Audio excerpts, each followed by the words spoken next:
And welcome to the 2022 Twitch Iceberg. This iceberg will not only include a slew of new topics, events, and stories, but also updates to previous topics as new information has been presented since, or just flat out errors on my part that need correcting. We have 7 levels, so if some topics aren't covered heavily, I apologize. I'll link sources for events and people who I feel like I can't do justice to. Level 1. There seemed to be confusion in the 2021 Twitch Iceberg regarding placements of topics. Think of Level 1 as someone who is aware of Twitch as a platform, but doesn't really watch anyone there at all. Level 7, of course, would be someone who's been all around Twitch and Justin TV for years. Minecraft's resurgence. I previously said that Dream was one of the driving reasons why Minecraft became extremely popular again. While true, he was not the catalyst, as Dream SMP was created in April of 2020. Call me Carson and C-Scoop. Minecraft hasn't been popping up at all, though. Live in March of 2019, an always live Minecraft server. They invited 10 more content creators to stream their POVs anytime they're on the server.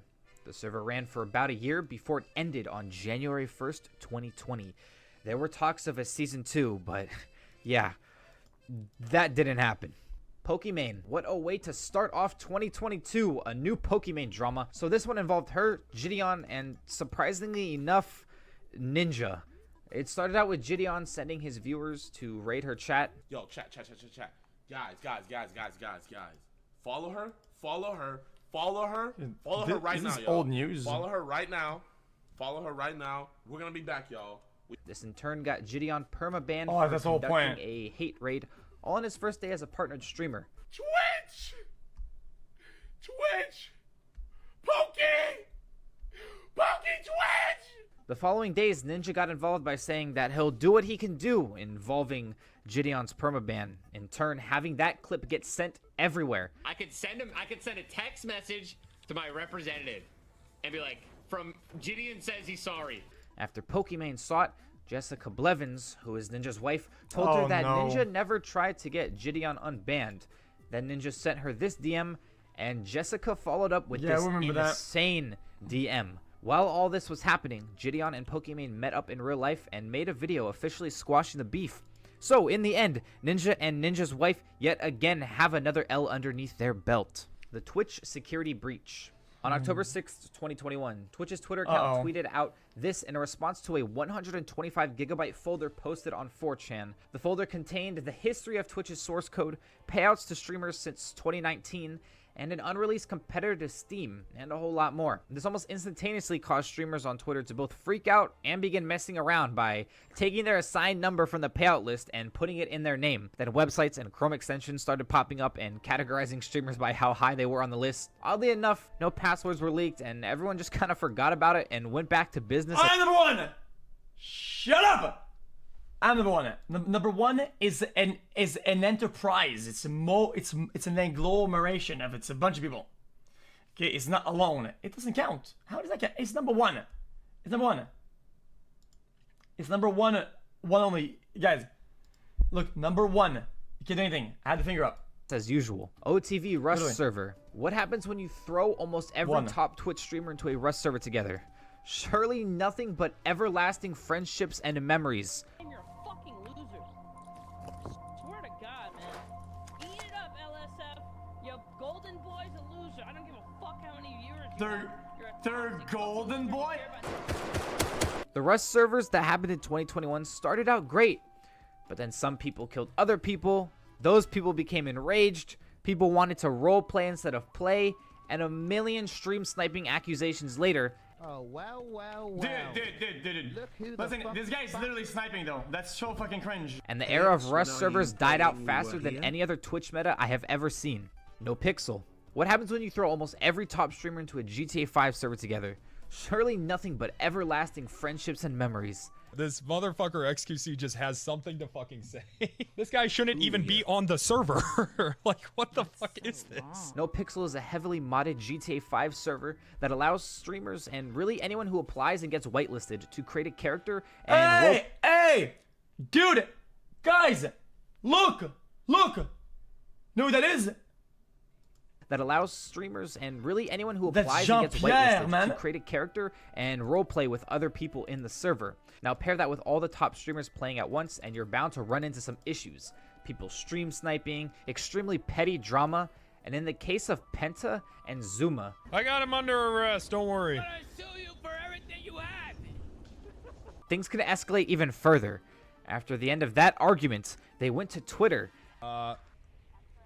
Soy adults that can't contain their emotions, probably raised by shitty single mothers who were told them their whole life, it's okay, you're just competitive. And Optic Embos just straight Valid point, but I also think that people who abuse their powers and they go to break rules in order to fulfill their duties as a fake cop more is literally the Stanford prison experiment in a fucking nutshell. Bullied Andes. straight up says he'll pay a COD fan to knock out Penta in his next IRL stream. I know cop characters have a history of being aggravating to deal with, but doing this is obviously just taking it to a whole unnecessary level. Gambling. After people got bored burning their money with Pokemon cards, a ton of streamers decided to burn their money spinning slots. Throughout the summer of 2021, gambling on various websites became extremely popular. Huge debates on whether or not it was morally okay to stream gambling, with a large chunk of all users on Twitch being under 18. I've worked with. No, you don't get to do that. I have worked with. And also on top of that, Let him finish. $1 million deals getting leaked, streamers having to move to different countries to continue gambling. Even if it wasn't, it all felt extremely shady. Trainwreck would be the main streamer involved with gambling streams, and to this day, everyone has dropped it, but he is still going strong with the gambling streams. Ludwig Subathon. Now for the reason every streamer in the past year has done a subathon. Ludwig Subathon was an event that everyone on Twitch knows about, with it ending after 31 days and a grand total of 282,000 subscribers, which with a little Twitch math we can see comes out to a cool $705,000 at minimum, with Ludwig donating every single sub from the final day to St. Jude's and the Humane Society, and $1 for every sub from the previous 29 days to No Kid Hungry. Level 2. Dr. Disrespect ban. Starting off level 2, we have an update to Dr. Disrespect's ban, which happened damn near 2 years ago in 2020. No one knew why he got banned, and it stayed that way until March 10th of 2022, when Doc himself tweeted out, "Moving on," with this picture. This, of course, got people It's an old clip. curious I if get that to would mean watch that he it. would It's not return that to bad. Twitch, but he nipped that in the bud quickly with this reply. It's not. But again, to this day, there has still not been a It's not the end of the definitive world, it's reason just not. given to the public as to why he was originally banned on Twitch. I bought a whole bunch of Shungite rocks. Do you know what Shungite is? Fedmeister. This is an update for the Fedmeister situation. An extremely brief recap: he was removed from the OTV streamer house in 2020 after some very serious allegations from other OTV members were brought up. He then went silent for a year, and in June 2021 he came back with a video titled "Changing My Life." Almost immediately, people started to notice how similar this video was to when Albert made a comeback. The only difference was that Albert's apology video was viewed in a much more genuine light by most people. I feel like with all this drama, whatever, I think it was something, a life lesson that was very strong to me and really hit me hard and made me rethink my life. So when things go really bad and you do really fucked up shit, go to the gym, okay, and buy a dog, and bang! It's done. It is done. Fedmeister's It's video full was perceived reset. as a long You- self-ego it's a boost, full and his reset, return literally. stream was a whole lot of nothing, with him pulling a T. Martin and streaming with his new dog in frame the whole time. He's since disappeared again in December of 2021 with no updates since. See? Forson's community. You ever wonder where the majority of the Twitch memes and emotes come from? The self-proclaimed Forson buys are responsible for a great many aspects of Twitch culture, ranging from Twitch music, Forson CD, Bat Chest, and 30-player stream sniping lobbies, just to name a few. Depending on who you ask, you'll get a slew of different opinions on the community, from some people calling them toxic to just people being general fans and viewers. Whatever your opinion is on the community, they do play a huge part in making things, people, and emotes popular in the Twitch space, and we have that community to thank for a lot of what we love about Twitch in its current year. Standing here with Forson. The hot tub meta. In 2021, streamers Indie Fox and Amaranth began to stream in kiddie pools. They weren't actually hot tubs, to my disappointment. Sooner than later, this grabbed the attention of every streamer on the platform and every commentary channel on YouTube and LSF. This slingshotted them both into tens of thousands of viewers. Both streamers, IndieFox and Amaranth, among many other names, were banned a few different times throughout the course of this meta. Ultimately, in the end, IndieFox was permabanned after 6 previous bans in 6 months' time. During all of that, many streamers joined in the hot tub streams, with some even collabing with Amaranth and IndieFox for some hot tub action themselves. Everyone had an opinion on this. What? And You guys can are just search kids up sometimes, the man. words What's hot going on tub with you? streamers, and you'll find plenty of different takes on this, varying from it's the girl's fault that this is happening, or that it's Twitch's fault for having dog shit TOS. The entire thing was very controversial, but also very entertaining to watch at the same time because there was all of this discourse that came with it. Dark Viper AU. A more recent incident on the list, we have the case of Dark Viper AU, who in February of 2022 posted a script for a video about reaction streamers. Now, a lot of the pages on this 14-page document read pretty okay, but there's a small section that's a little bit odd, which makes a comparison about reactionary content and people who commit sexual assault. This document obviously sparked controversy among many people, but the main parties involved were Moist Critical and Dark Viper AU, who eventually hashed it out playing GeoGuessr. Listen, Doug, Summer wrote this. I have no idea if this is actually true or not. Listen, I have no fucking clue. Artesian Build CEO. The poor employees of this company had their jobs ruined by one egotistical CEO. On March 1st, 2022, Artesian did an ambassador raffle giving away a PC to potentially any ambassador that decided to enter this giveaway. Streamer Kaya Pia won the giveaway, but when she did, the CEO of the company, Noah Katz, began judging her social media pages while live on the official Artesian Builds company Twitch page. Yeah, no, that's a no. Less than 1 follower gained per day. This caused a large majority of people in the Twitch community to instantly turn on the dude. A lot of ambassadors. I wonder if we were to judge the company Twitter after that, how well was their social growth? And partners with the company rescinded their deals with takers on one of the biggest notably being OTK, one of the biggest organizations on Twitch at this very moment. The damage done by just one person was so bad that the company ultimately ceased all of their operations. And the people that work there are freaked the fuck out that they are permanently tied to Noah's selfish and poor decisions. Daquan's You know what, Jeff? Guys, I'm gonna go above and beyond, okay? And just flat out just... Guys, listen. I think it's kind of an important topic, okay? A lot of people know sometimes shit about certain companies or certain people and behind the scenes, and they wait till anything explodes to pack on and jump on the pile of dog shit. Why is it so hard to call out dog shit when it happens?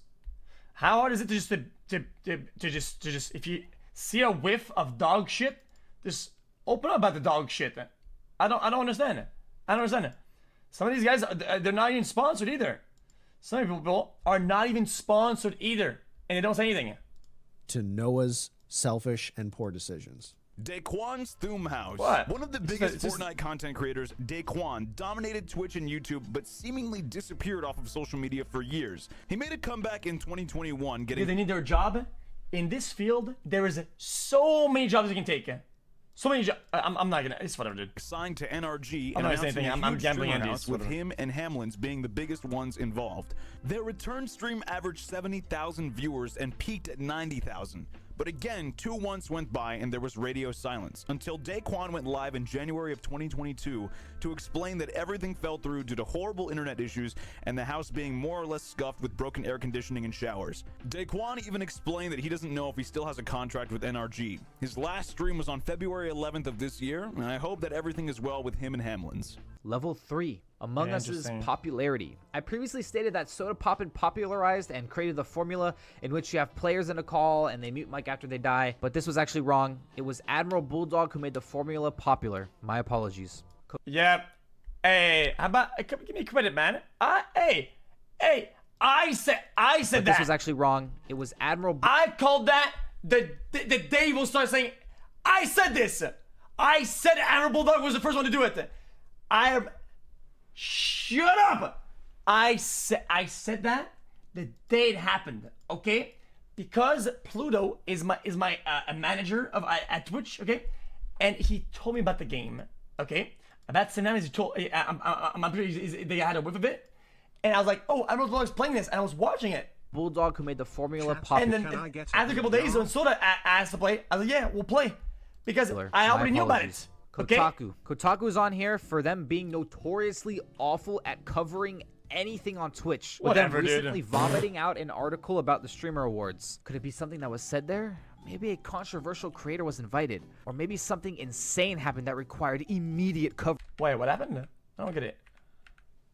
Here for them being notoriously awful at covering anything on Twitch. With them recently Streamer Awards trophy leads to Pepe confusion. The goat. How's that a confusion? vomiting out an article about the Streamer Awards. Could it be something that was said there? Maybe a controversial creator was invited. Or maybe something insane happened that required immediate coverage. They wrote a whole article about the trophy being Pepe the Frog, which is already wrong. That's a goddamn peepo. If you even casually browse Twitch... You know what's crazy though? Kotaku knows better. They know at 100% what Pepe is in the culture, how it's used, and how it's not used, and they still play that card like they don't know how to use it. Oh, guys, is this still the offensive Pepe? Guys, right? Guys, fuck, they know better. They know. Sure They're just this coming dumb. Year, you'll see plenty Why do of they do that? Kotaku. Hate raids. These specific hate raids began in the summer of 2021 with people setting up thousands and thousands of bot accounts to go into streamers' chats to spam either racist or homophobic messages. This in turn caused streamers to create the Day Off Twitch movement and decide not to stream on September 1st. This became controversial in itself, with people having strong opinions on either going live or not going live. I read the comments in the thread, they're right. Nobody gives a fuck you take a day off. Why is Boo Boo an emote if you get a 10 minutes If time out every for other using big it? streamer, if How do people you got use together and they Booba said in a we're all going to collectively non-situational do it, I would do it in a way? heartbeat, right? The aftermath of the event was around a 1 million viewer loss during peak hours and 500,000 views lost during normal hours. On the 30th of September, there was a blog post by Twitch in which they showed off new two-factor authentication features to better protect chat rooms from being raided. As of March 2022, there have been a new form of hate raids by people on a separate website, sending their viewers to streamers' chats and spamming homophobic and racist messages. Guys, I'm gonna as somebody, okay, who has a good bot in the chat. We have a good bot here, okay. We don't see the raids happen because they get hard smokes, okay, because a bunch of codes and it's a good bot. It's not a mid bot. It's pretty good, man. Fuck you, bitch. Man, you're a bot, man. You're a bot. Look at that. Let me talk. I'm talking. Hey, Shakes, you should check this game out called Atomic Heart. It's coming out this fall and it looks way too dank. Let me talk! Okay? Listen. The problem I have with this is that by Twitch having measures, the measures are very bold. And by having these measures, they cut down on the healthy and good interactions as the price to cutting out bad interaction, which you would think is, oh, that's a price you have to pay to have a good chat. That's where the bots come in. If you have a good bot in the chat or good bots, you don't have to lose on good interactions by setting up a bunch of stuff above it to make sure you weed out the negative one, right? So I feel like it's kind of sad. Sometimes they add some stuff that just cuts interaction and cut through good usage because of the bad ones. Although this time Twitch was much quicker with identifying the issue and getting rid of the accounts. I'm almost positive this will be a topic I'll have to update, as I'm sure this is just the start of these kind of raids. The C word. In December of 2021, 2 of Hassan's moderators were banned for saying cracker. I'm sorry, I mean the C word. This caused Hassan to go live, and by the end of it, he caught a 7-day ban. Sir? Dumb cracker bitch. Other streamers who were banned for that. Oh, come on, dude! Cracker were Vaush, Frost, Bruce, Drop 'em Off, and Just the Minx, just to name a few. You had absolutely every streamer under the sun making jokes and poking fun at it. I found some crackers. Let me eat them up. Hold up. Whoa, what'd you say? Definitely one of the most ridiculous months on Twitch that year. Germa985. Germa as a whole is on this list for just how unique some of his streams are, whether it be him going out and doing an archaeology stream and driving around an excavator, or his more recent huge stream, The Dollhouse, in which chat controlled whatever he did like a real-life Sims character. Germa is most definitely one of the most interesting and entertaining streamers, plus his community is hell-bent on believing that he is a convicted serial killer. Logic finessed Twitch. In 2020, Logic signed a 7-figure deal with Twitch to stream there. And to now be a partner with Twitch is insane. He went live for 126 hours the whole entire year. Anybody notice that my gun is black and white? So at minimum, with $1 million, he made around $8,000 an hour. I don't really know. It was more than Oh, okay, yeah. How contracts It was a work, mail, it was but a this seems like Logic made out like a bandit in this deal. He last streamed on October 2021 for 3 hours. Bat Chest, the most talked about emote in 2021. Bat Chest blew up due to Forsen's community, and once it spread to other big streamers, this emote just absolutely exploded in terms of popularity. This also propped up one of the best additions to the Twitch community in a while, Johnny Carwash or Curtis Scott. As the face of the emote, he accepted the memes with open arms, and he was very well received within the community as well. Oh, Everyone God. loves Curtis. This is the first time Twitch has had a positive poster boy for their platform ever since Gutex was removed as PogChamp back in 2021. And Twitch has not capitalized on it, which is super unfortunate to see. Has Twitch or anyone from there reached out to like have you involved or use your face? The actual honest answer is not a damn thing. Nothing from nobody. I mean, Curtis doesn't even accept donations. All the money he receives gets donated back to various charities, even sub and bit money. I just hope they reach out to him one day, especially since he was a Twitch admin on the platform up until 2016. Level 4. Ice What happened Poseidon's ban. Just a quick update to the Ice Poseidon ban and Ice as a whole. In January of 2022, it was revealed that he was involved in a huge crypto scam and he made out around $500,000. There's an amazing video by CoffeeZilla in which he actually confronts him in a Discord call, and Ice Poseidon just openly admits to everything, and it really seems like he sees no problem in what he did. The money that's not yours, that you took from the project, even though you failed to deliver. I mean, I'm not really sure what you want me to say, but yeah. But yes, this update is just to let you all know that this dude is never getting unbanned from Twitch. CX Network. Previously, I said the downfall of CX was when they were swatted, and Ice Poseidon created a video attempting to distance himself from that group of people,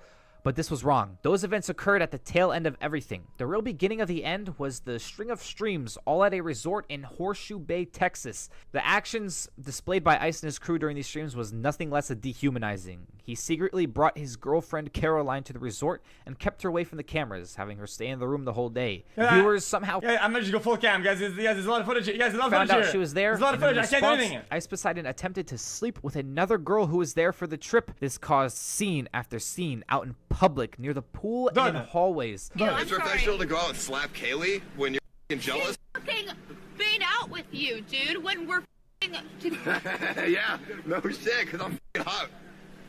What you mean? I just tried to help you.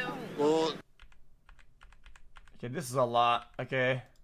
Explains kind of aware of this. Up. Phantom Lord won his lawsuit against Twitch. I guess I really can't. I I'm wasn't not kidding. aware I of this, can't. but this dude wanted $35 million from Twitch. My case is looking towards 35 million plus in damages. Well, he got $20,000. He took to Twitter to say this was a huge win for streamers. His reasoning was because now Twitch can't perma you off the platform for no reason or ban you for no reason. I don't think there has been any change to how the way Twitch does their bans since then. So not only are you a scammer, Phantom Lord, you wasted 5 years for $20,000. Congratulations. Mitch Jones and Trainwreck Saga. When you think of Twitch duos, you instantly think of Tyler One and Greek, or xQc and Moxie. But one of the most entertaining duos on Twitch was Mitch Jones McConnell? and Trainwrecks back in 2017. You fucking banana driver! Fuck you! These two would have some of the most memorable streams, whether it be their IRL streams or just the normal desktop streams. Jesus. Where they would get into absolute screaming matches with each other.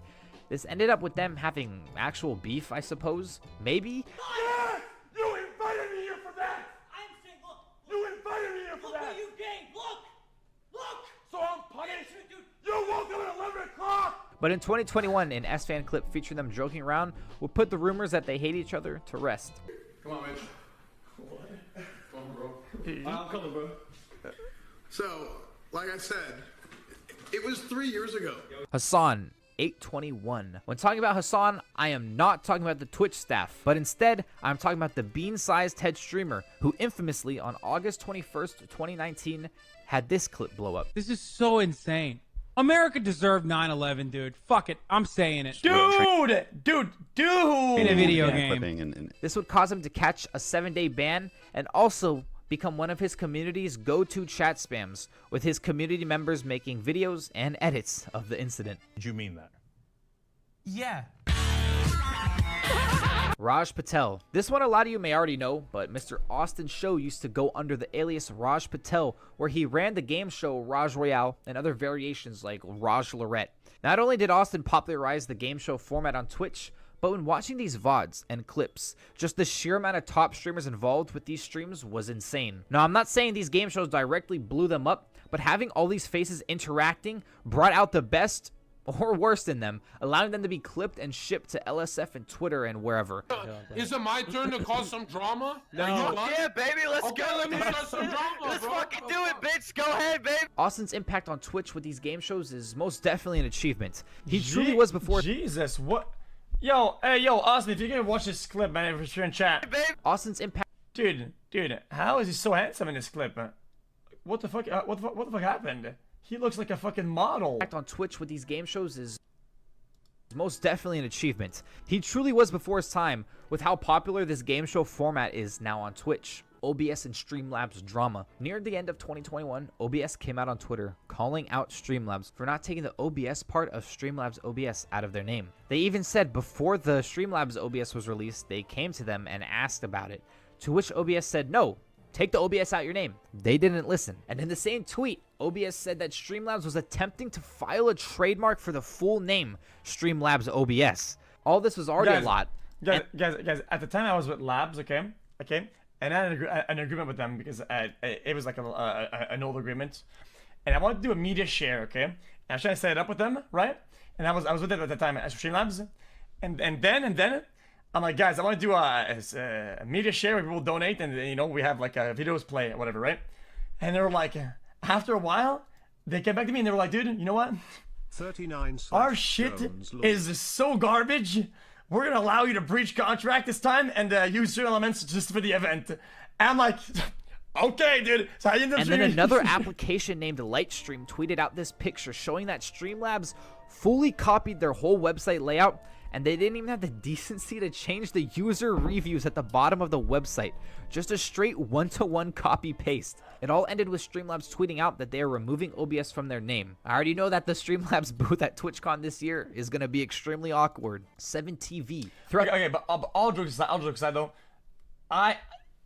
the thing actually has advantage is why I think a lot of people still use it.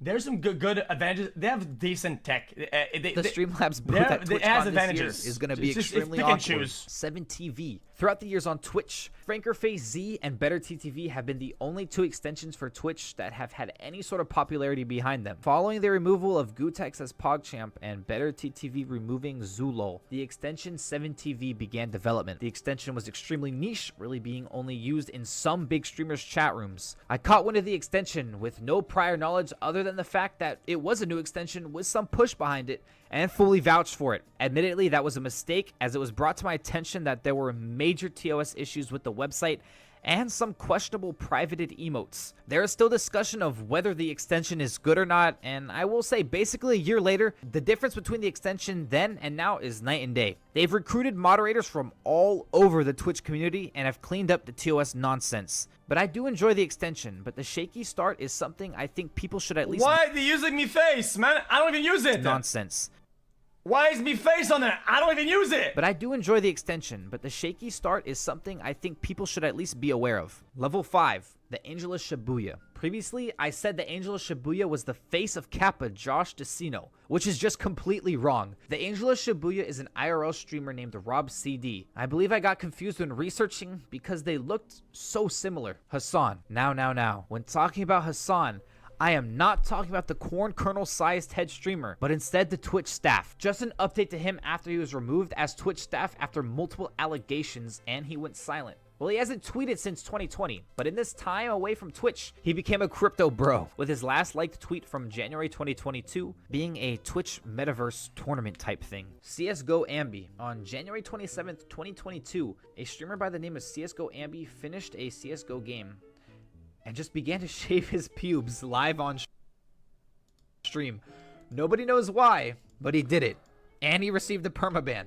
Truly one of the most confusing events I've seen on Twitch. I don't think we will ever get an explanation on why he decided then and there it was time to trim the hedges. Crow, by far one of the most requested people to be added to the iceberg. Now, when reading comments, threads, and Twitter replies about this guy, he was apparently one of the most unhinged CSGO streamers, allegedly snorting coke, buying hookers, and just opening up thousands of dollars worth of CSGO cases on stream. But most importantly, breaking shit.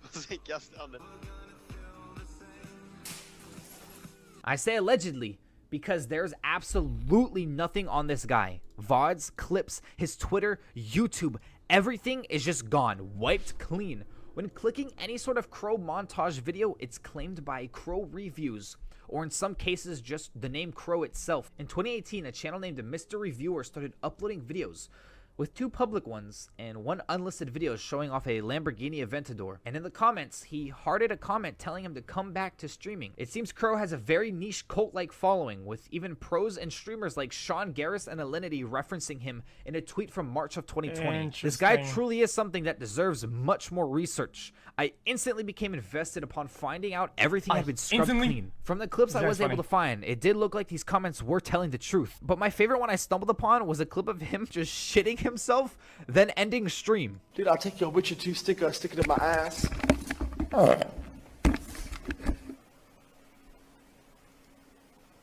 I just shot myself. I really need to go.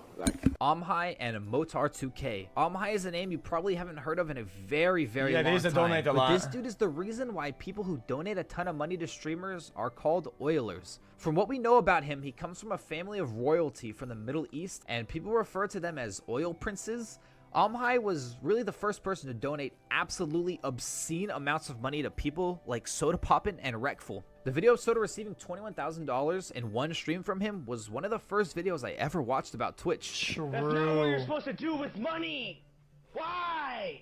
Omhai! Why? Why do you do this? Omhai would actually inspire another viewer by the name Motar2K to do the exact same thing, although Motar almost exclusively sent money to CSGO streamers with a whole 33-minute compilation of donations to people like Pasha Biceps, Shroud, Scream, and a ton of other pro CSGO players. This practice has kind of died down a bit. I rarely see huge donations anymore. Instead, nowadays, people just gift a shit ton of subs to people. The Animal Murderer. Back when Austin Show was still Raj Patel, he was hosting a game show and asked, what was the worst thing you've ever done?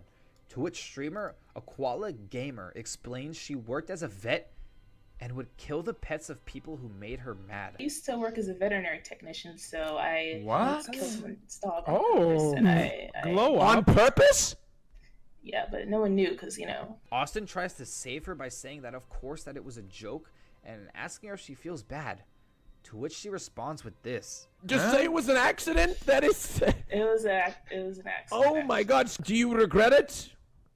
How's that I funny? mean, shitty dog, shitty person. Okay, alright. It's really just unsettling how little emotion she displayed. Huh? She explained that she killed perfectly healthy animals while working as a vet. Clicking to her Twitter shows that she's closed or deleted her account permanently. Emily is Pro. This is the story of Emily is Pro, the RuneScape streamer who allegedly faked cancer. In a long-deleted VOD, Emily explained that she has chronic lymphatic leukemia, a kind of cancer that doesn't have too many severe side effects. This caused many RuneScape streamers to become skeptical of Emily, saying that she was faking cancer for donations and subs. Ice Poseidon's community would be the main group of people to relentlessly stream snipe and donate, saying that she faked cancer. But we're gonna end it once and for all. Did Emily fake 36-month sub, let's go.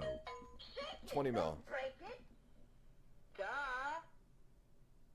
Then this clip of RS Glory and Gold saying she faked cancer became extremely popular with all of Twitch at the time. Was what I was Emily only faked cancer once. Emily only faked cancer once. Yahoo! Yahoo! She ended up having a breaking point on stream one day and began talking about how she wished she had never talked about the cancer. The shit that I have to go through, like, every single fucking day, like, every day, how much shit that I put up with, like, every single day. To this day, there is actually still zero definitive proof that she did fake cancer. What do you all think? Dallas Galley. The name Dallas Galley may not ring any bells to viewers, but I confidently believe Dallas is known by more streamers than he is by viewers. Soda, I'm 1,000 miles away, but girl, tonight you look so pretty. Referred to as things like Twitch's biggest simp, Dallas has piqued the interest of many in the Twitch community with his unusual tweets. Fuck you, 5-inch dick. Go down. You horny piece of shit. A fantastic mini documentary on the channel Built Different highlights this a lot better than what I can do on what makes Dallas so unique. His channel may be tucked away in the far corners of Twitch, but it is truly a hidden gem when you end up catching him live. Give us a lion roar. My channel is big today, is it? Level 6, Day 9. An extremely light topic to start off Level 6, and a more fun fact more than anything. But Day 9 was the first ever streamer to receive a sub button, and it stayed like that for a while, as the way Twitch went about giving a sub button was hard coding it into their website, meaning only a programmer would be the one who can go in there and give or take away sub buttons, instead of it being someone like an admin just ticking a box or pressing yes in a menu. The Bob 7 Manifesto, one of the most documented Twitch dramas of all time, including a 39-page Google Doc, multiple 3-hour-plus VODs, and another 17-page Google Doc, but also one of the most confusing Twitch dramas of all time, all involving Bob 7, Destiny, Melina, and Big Boss Bose. Bob 7 and Melina began talking and becoming close, and this was nothing out of the ordinary, as Destiny and Melina were in an open relationship together, with Destiny becoming close. Out of all Destiny drama, this is the most boring, with Bose as well. Lengthy, things just got so confusing from there, but it can all be explained with allegations that Bob 7 was abusing his power as an Austin show recruiter by saying creepy ass things to contestants, and that he was also talking shit behind Destiny's back to Melina, with Bob 7 refuting these claims, saying Destiny spent the last 2 months trying to ruin his life with these false allegations. This back and forth went on and on, with multiple other streamers getting involved, all with Bob 7 getting fired from working on the Austin show. His Twitter has since been inactive since December 31st, 2020. MyClips TV. MyClips TV was a website attempting to sell streamer clips as NFTs. Did they have permission to? No, with them even having Rectful clips on the website available for purchase. They're fucking selling Rectful clips? That's not nice. What do you expect, man? Do you expect these companies to be nice? Look at it, they're scum. Mizkif was linked to this website on stream and was able to find out the dude who was putting this all together was an ex-Twitch staff. They were able to get him in a call, and the more this dude talked, the deeper he dug his grave. In a system where a transaction only goes through if a streamer accepts it or a streamer lists a clip for sale. Yeah, that's absolutely not okay. As what he was doing, it was just illegal. This all ended with the dude, of course, closing the website for good.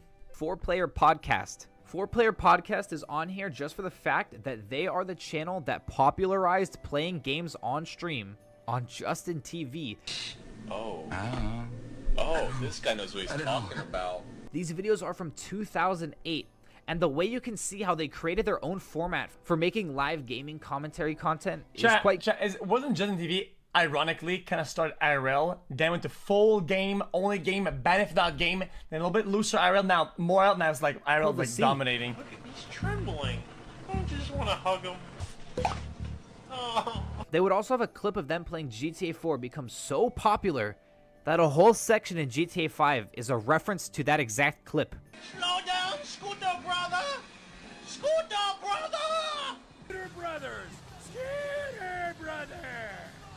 These guys were the true pioneers to video game streaming. Roblox charity stream. In 2014, the Roblox channel went live for a 24-hour charity stream. At some point in the stream, the screen went black, but the mic was still live and picked up a group of Roblox administrators making valid criticisms towards Roblox as a whole. One admin stated he had to fork out the money for a new work PC because the company would not upgrade it themselves. Shit just wasn't happening. We couldn't get any traction on anything and we needed a computer, so I just fucking went and bought the parts and built it. Or explaining how the company just doesn't care about their department and how expendable they are. Take you long to realize that Roblox doesn't give a fuck about our department. Yeah. They were doing fine before us, and we'll do, you know. Ironically enough, almost immediately after the stream, 3 admins were fired. Jax, Smirking Revenge, Snowblocks, and a Bit Shift. The most awkward part about this was a few days later, Roblox went live again with the CEO of the company and Andrew Hack, who was another person present during the stream. And this whole stream of these two felt very confusing and uncomfortable to watch. Yeah, also, yes, Yeah, do you remember the video we watched about how they scum Oz people with how much money they give to people that buy their Robux related to their games? Like, people get like pennies on the dollar. It's insane. They get shafted so hard. To be used as an example for other employees who slip up in the future. The King Von interview. Back in 2020, the Rolling Loud Twitch account had King Von on for an interview segment. And all was well to begin with. They would grab chat messages and questions viewers had, and they would ask Von them. Why would anything happen here that's bad? It only got unsettling when a user by the name of SaltyKnob713 asked them to ask Von if he'd ever do a feature with Model, Tyreek, P5, or Malcolm. Instantly, King Von became extremely excited, telling them to say the names over and over again. Names who went through the features again? He'd have to scroll up. I can't even see that shit. Hey, y'all, listen to the names he said went through the features. Model, Tyreek, P5, or Malcolm. These were all the names of deceased rival gang members, and allegedly, King Von had something to do with these 4 deaths, with him even serving time for the Malcolm case, but in the end was acquitted of all charges. Big Mike was sentenced to 16 years in prison for aggravated battery with a firearm and an additional 12 years for backing out of some type of deal with prosecutors. The other suspect was acquitted of all charges and was able to walk out of the courtroom a free man. That other suspect was King Von. Just a creepy moment caught live, especially with the off comments he made saying, "I'll do a feature with them, but they probably don't have the money." And I'll do a feature with all them niggas. Tell them just send them money. Yeah, we need that bag. 100 racks. 100 racks a feet. Oh, think they got it. Level 7. Vampire Craig. If you're ingrained in Mitch Jones's community, the name Vampire Craig is already something you're aware of. This guy was and is a horribly obsessive fan of his, believing him and Mitch will get married one day. There's an old VOD of him being added to a call with Mitch and Greek inside it, and once he joins, he just instantly just repeats that him and Mitch are together and that he's his boyfriend. It's Craig, man. It's Craig. Relax. I'm his boyfriend. No. You're not my boyfriend. You're not my boyfriend. Listen, Craig. I'm a I'm your boyfriend. No. You're not my boyfriend. You're not. You're not my boyfriend. Why would you speak to your boyfriend like that? No. Hey, Brittany, hush. Okay, be quiet. Mitch, I'm your boyfriend. would you respect your boyfriend? Now, from what I've said, this doesn't seem like anything too horrible, just a case of a really weird obsessive fan, except for the fact that this guy uploaded a video to Hub of him masturbating for Mitch Jones. The only proof of this video ever existing is a screenshot of it inside Howay's Twitch music video titled Lose Your Subs. I've been roasted and stalked by a vampire game. Poshy Brid. In February 2017, streamer Poshy Brid began a 24-hour charity stream. Everything was going as planned. He was on his main game, World of Tanks, playing like normal, when he hops up and lets everyone know he's going for a cigarette break. 1 hour went by, then 2, then 5, and he never returned. Brian Vineault passed away at the age of 35. He was a father of 3 and raising money for the Make-A-Wish Foundation. The cause of death was of an accidental overdose of fentanyl. I'm sure no one knew what was going on behind the scenes, and his passing was confirmed by a detective who had access to his Discord to inform his community of his passing. Someone with access to his Twitter account simply tweeted out, "The end, rest in peace." The Justin TV death. Abraham Biggs was only 19 years old when he decided to take his life live on Justin TV. The idea to stream this only came 12 hours before he went live. He posted about it on bodybuilding.com, a website he frequently visited, as the users on there explained that they did not believe he was being serious as he displayed suicidal tendencies before. Abraham was diagnosed with bipolar disorder, and his cause of death was due to overdose of opiates. There are apparently chat logs of viewers egging him on to do it. Hours went by before any viewers began to try to pinpoint his location and call an ambulance. Abraham's father said that those who watch live share some blame in his son's death. Remove Horror. Horror was a Twitch admin back in the day, around 2013. This drama all started when a streamer named Duke Bilgewater made comments of the global Twitch emote Horror added of his boyfriend's fursona. His account was permabanned, and everything went downhill from here. Streamers big and small began adding remove horror in their titles in an attempt to get him off the staff team. Account after account getting 7-day bans, and the official Twitch support mocking those banned. Another staff member joined in and said horror is going nowhere, going as far as changing titles with remove horror and threatening to close the channel if the streamer were to change the title back. 36 hours later, Twitch posted an apology, removing the emote named Nightlight, as it was not even supposed to be there in the first place, unbanning those unfairly banned, and removing horror as an admin. Now, don't get me wrong, there was genuine harassment from users to horror, but he seemed to take it out on them, and then overstepped his authority as a staff member to just shut down anyone who was upset with him. With that, this will conclude the 2022 Twitch Iceberg. I hope you all enjoyed and maybe learned a thing or two about events or people that you weren't aware of. Again, let me know if there are any errors or topics that need to be added for an updated Iceberg. Have a good one and stay safe. This was pretty good. I enjoyed that.